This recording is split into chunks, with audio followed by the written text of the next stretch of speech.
Hello दोस्तों, hi fi study में आपका स्वागत है।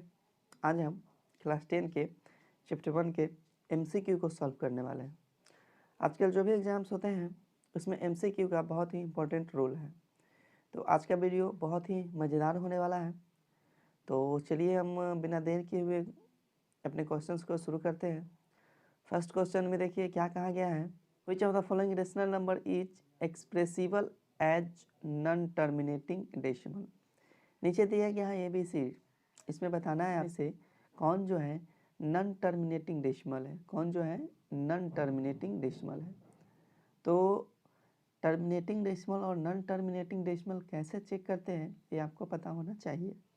नहीं पता है तो मेरे प्लेलिस्ट में जाइए और वहाँ से आप वीडियो देख लीजिए। टर्मिनेटिंग और नॉन टर्मिनेटिंग कैसे चेक करते हैं, बहुत ही सिंपल होता है टर्मिनेटिंग और नॉन टर्मिनेटिंग चेक करना। क्या करते हैं, जब टर्मिनेटिंग और नॉन टर्मिनेटिंग की बात आती है तो हम डिनोमिनेटर का फैक्टर निकालते हैं। डिनोमिनेटर का क्या करते हैं, फैक्टर निकालते हैं। तो हमारा डिनोमिनेटर फर्स्ट क्वेश्चन में क्या है, फर्स्ट क्वेश्चन में है 1250। तो 1250 का हम क्या निकालेंगे, 1250 का हम निकाल लेते हैं फैक्टर। तो ये 2 से जाएगा, 2 से ये 6 टाइम्स में जाएगा और 2 से ये 25 टाइम्स में जाएगा। 625 का बहुत अच्छी से पता है आपको। ये 125 टाइम्स में जाएगा और ये 5 से 25 टाइम्स में जाएगा और ये 5 से 5 टाइम्स में जाएगा। तो इस हिसाब से हम पहले क्या करते हैं, डिनोमिनेटर का फैक्टर निकालते हैं। डिनोमिनेटर का फैक्टर निकाल दिए तो अब सॉल्यूशन की तरफ चलते हैं। ये आपका क्वेश्चन हो गया। 1351 ऊपर में है तो 1351, नीचे में दिया गया था 1250।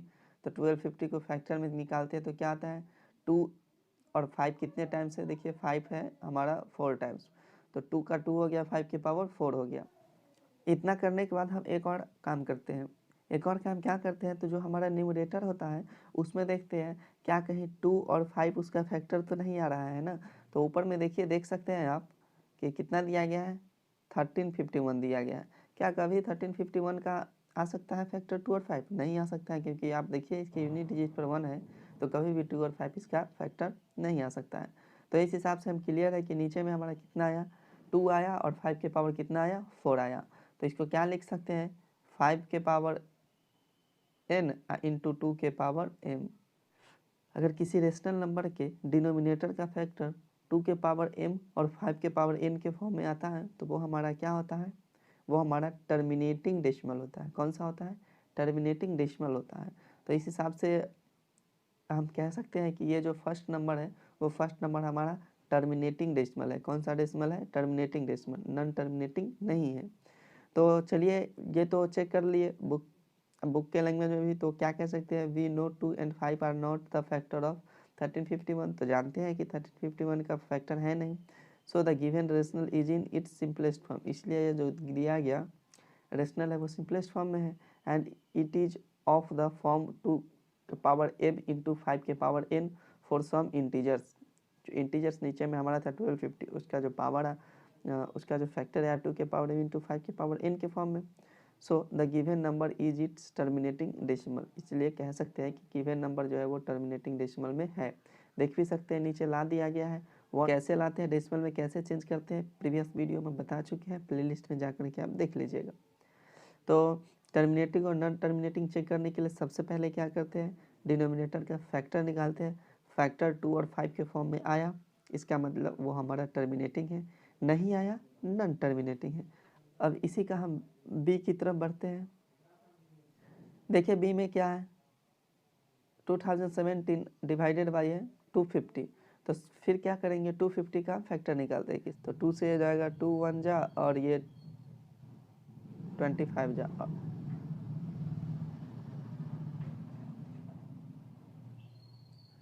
अब ये 5 से लगेगा, 5 2 जा और 5 5 जा, फिर ये 5 से लगेगा 5 टाइम्स में।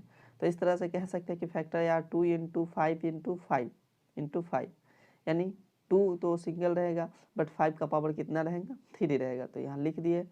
अब इसमें वही कह सकते हैं 2 और 5 जो है 2070 का फैक्टर तो है नहीं, कभी आ ही नहीं सकता है क्योंकि लास्ट में 7 है। तो कह सकते हैं कि ये सिंपलेस्ट फॉर्म में दिया गया है। और नीचे में देख रहे हैं हमारा 2 के पावर m और 5 के पावर n के फॉर्म में तो आ ही गया है। जैसे ही 2 और 5 आया डिनोमिनेटर में तो वो क्या हो जाएगा हमारा टर्मिनेटिंग डेसिमल हो जाएगा। तो कह सकते हैं रेशनल नंबर टर्मिनेटिंग डेसिमल में है, और यहाँ चेक करके दिखा दिया गया कैसे टर्मिनेटिंग डेसिमल में है। तो इसका वैल्यू आता है, जब इसको चेंज करते हैं तो 8.068, डेसिमल में चेंज करते हैं तो 8.068 आता है। तो इस तरह से बोल सकते हैं। अब चलिए इसी का सी की तरफ बढ़ते हैं। देखिए नेक्स्ट क्या है हमारा, तो नेक्स्ट है 3219 बाई 1800। इसको चेक करना है कि टर्मिनेटिंग है या नहीं है। तो सबसे पहले 1800 का हम क्या निकालते हैं, फैक्टर निकालते हैं। तो आप फैक्टर निकालना सिखा दिए। फैक्टर निकालते हैं तो कितना आता है, 2 के पावर 3, 5 के पावर 2 इंटू 3 के पावर 2 आता है। अब ऊपर में चेक करते हैं क्या 3219 का फैक्टर 2 और 5 आ सकता है। तो 2 और 5 कभी नहीं आ सकता क्योंकि लास्ट में 9 है। तो चेक कर लिए ऊपर में हम कि यह फैक्टर है नहीं, 3219 का फैक्टर 2, 3 और 5 होगा नहीं। तो इसलिए कह सकते हैं कि सिंपलेस्ट फॉर्म में है।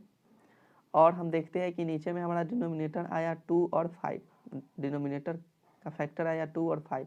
तो केवल 2 और 5 आना चाहिए डिनोमिनेटर में। अगर इसके अलावे, इन दोनों के अलावा कोई तीसरा आ गया तो वो हमारा नहीं होगा, वो हमारा नहीं होगा। 2 और 5 के अलावा कोई तीसरा आया तो वो टर्मिनेटिंग डेसिमल कभी नहीं होगा।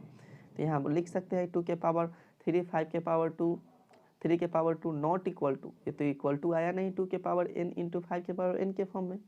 इसलिए ये जो होगा हमारा नॉन टर्मिनेटिंग डेसिमल होगा। इसलिए हमारा नॉन टर्मिनेटिंग डेसिमल होगा। डेसिमल में चेंज करके दिखा दिया गया है। देखिए 78833 इस तरह से आ गया। तो इस तरह से अगर रिपीट होने लगता है तो वो हमारा टर्मिनेटिंग डेसिमल नहीं होता है। तो इस तरह से चेक कर लिए। अब नेक्स्ट, इसी का नेक्स्ट बढ़ते हैं।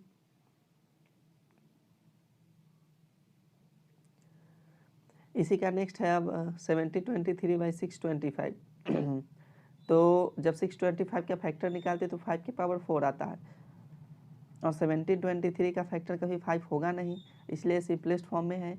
तो हम बोल सकते हैं कि यहाँ पर दिया गया जो 625 है उसका फैक्टर जो हमारा आया 5 के पावर 4, ये नॉट इक्वल टू है किसके, 2 के पावर m इंटू 5 के पावर n के।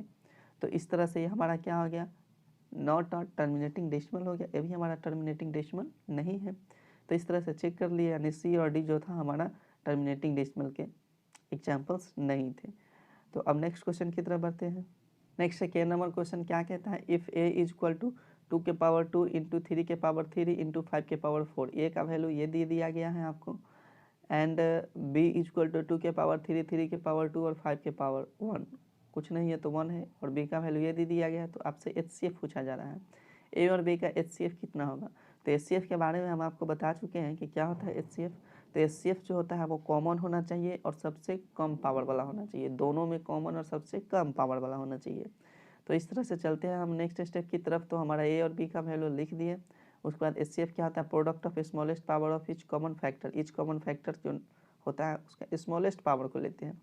तो आप देख लीजिए कि 2 इसमें भी है तो 2 इसमें है, तो हाँ 2 इसमें है। तो दोनों में कंपेरिजन कीजिए कि किसका पावर कम है, 2 के पावर 2 कम है या 2 के पावर 3। तो 2 के पावर 2 कम है तो ले लिए। देखिए 3 इसमें भी है, 3 इसमें भी है। पावर अब देखिए 3 के पावर 3 या 3 के पावर 2, तो 3 के पावर 2 कम है तो ले लिए। अब क्या 5 के पावर 4 और 5 के पावर यहाँ कुछ नहीं तो 1 है, तो 5 के पावर 1 ले लिए यहाँ पर। अब क्या करेंगे, तो 2 का स्क्वायर कितना होता है, 4 हो जाता है। उसके बाद 3 का स्क्वायर कितना हो जाता है, 9 हो जाता है। और 5 का तो ये 5 रह जाएगा। तो 5 4 जा 20 और 29 जा 180। तो हमारा HCF कितना आ जाएगा इसका, 180 आ जाएगा। अब बी नंबर ऑप्शन पे टिक लगा दीजिएगा, HCF 180 आ गया। तो इस तरह से HCF निकाल लेते हैं। नेक्स्ट क्वेश्चन की तरफ बढ़ते हैं। नेक्स्ट थर्ड नंबर क्वेश्चन हमारा है HCF फाइंड आउट करना है 5 और 2 के पावर 2, 3 के पावर 3, 5 के पावर 2 और क्या है तीसरा, तो 2 के पावर 4, 3 के पावर कुछ नहीं तो 1 और 5 के पावर 3 इंटू 7। इसका क्या निकाला है, HCF। तो HCF निकालना है तो सबसे पहले हम कॉमन निकालेंगे। क्या निकालेंगे, कॉमन निकालेंगे। उसके बाद कॉमन निकालने के बाद हम सबसे कम पावर वाला को लेंगे। तो देखिए फर्स्ट में 2 है, सेकेंड में भी 2 है, और देखिए थर्ड में 2 है तो थर्ड में भी 2 है। तो हम क्या करेंगे, 2 को ले लेंगे, बट सबसे कम पावर 2 है तो 2 वाला को ले लिए। 3 देखते हैं, 3 इसमें भी है, 3 इसमें भी है, 3 इसमें भी है। तो सबसे कम पावर 2, 3 या 1, कुछ नहीं तो 1 है। तो ये हो जाएगा 1 वाला हमारा। अब नेक्स्ट हम देखते हैं 5, 5 इसमें भी है, 5 इसमें भी है, 5 इसमें भी है। सबसे कम पावर 1 है तो 1 वाला को ले लिए हम यहाँ पर। अब क्या होगा, 2 का स्क्वायर 4, 4 5 से कितना हो जाएगा 20 या 23 से कितना हो जाएगा 60। तो आपका जो ऑप्शन हो जाएगा ऑप्शन नंबर सी आपका सही है। चलिए नेक्स्ट क्वेश्चन की तरफ बढ़ते हैं। नेक्स्ट क्वेश्चन हमारा क्या है, तो नेक्स्ट क्वेश्चन हमारा निकालना है 4 नंबर में एलसीएम निकालना है। क्या निकालना है? एलसीएम। तो एचसीएफ का जस्ट अपोजिट होता है एलसीएम। एलसीएम में क्या करते हैं, स्टेप की तरफ बढ़ते हैं। नेक्स्ट स्टेप में क्या है, एलसीएम क्या होता है? Product of greatest power of each prime factor in involve in the numbers. तो देख लिए कि ऊपर में लिख ही चुके हैं, 2 के पावर 4 लिखे, 5 लिखे, एक्स्ट्रा बचा 3 और 7 मल्टीप्लाई कर दिए। 2 के पावर 16 होता है, 3 होता है, 5 होता है और 7 होता है। फाइनली मल्टीप्लाई करेंगे तो 1680 आ जाएगा। तो इस तरह से एलसीएम निकाल लेते हैं। एलसीएम में क्या होता है, कॉमन को लिखते हैं, कॉमन के अलावा जो भी बच जाता है वो सबको लिख देते हैं और पावर हाईएस्ट को लेते हैं, जो ग्रेटेस्ट पावर है उसको लेते हैं।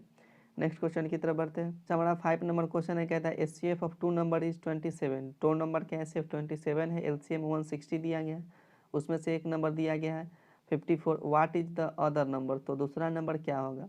तो इस क्वेश्चन को बनाने का एक फार्मूला होता है, LCM into HCF equal to क्या, प्रोडक्ट ऑफ नंबर्स। तो बहुत ही वेरी इजी होता है। तो इसका आंसर क्या होगा? तो चलिए हम मान लेते हैं कि नंबर जो है एक्स और वाई है। तो x इक्वल टू 54 दिया गया है, एचसीएफ 27 दिया गया है, एलसीएम 162 दिया गया है। हम जानते हैं कि product of number equal to LCM into HCF होता है। फर्स्ट नंबर 54 है, सेकेंड को y लिए है, यहाँ पर दे दिया गया है एचसीएफ 27 और एलसीएम 162। दोनों को मल्टीप्लाई करते 54y आएगा, 27 और 160 को मल्टीप्लाई करने पर 4374 आता है। हमको y का वैल्यू चाहिए, इसलिए 54 को नीचे में ला देते हैं। तो 54 से जो है ये कट जाएगा हमारा 1 टाइम्स में। तो फाइनली क्या आ जाएगा हमारा सेकेंड नंबर 81 आ जाएगा। तो इसलिए इसका आपका आंसर कौन सा होगा? ऑप्शन डी हो जाएगा। तो इस फार्मूला को याद रखिएगा, first number into second number is equal to HCF into LCM. इससे आपको कई क्वेश्चंस बनेंगे और एग्जाम में भी इससे एक क्वेश्चन आता ही आता है। तो आज हम एमसीक्यू के 5 क्वेश्चन को सॉल्व किए हैं। नेक्स्ट वीडियो में हम 6 से 10 तक को सॉल्व करेंगे। तो अगर मेरे चैनल पर पहली बार विजिट कर रहे हैं, चैनल को सब्सक्राइब कीजिए, वीडियो को लाइक कीजिए, अच्छा लगे तो, अदरवाइज कोई ज़रूरत नहीं है। फिर मिलेंगे नेक्स्ट वीडियो में, तब तक के लिए जय हिंद।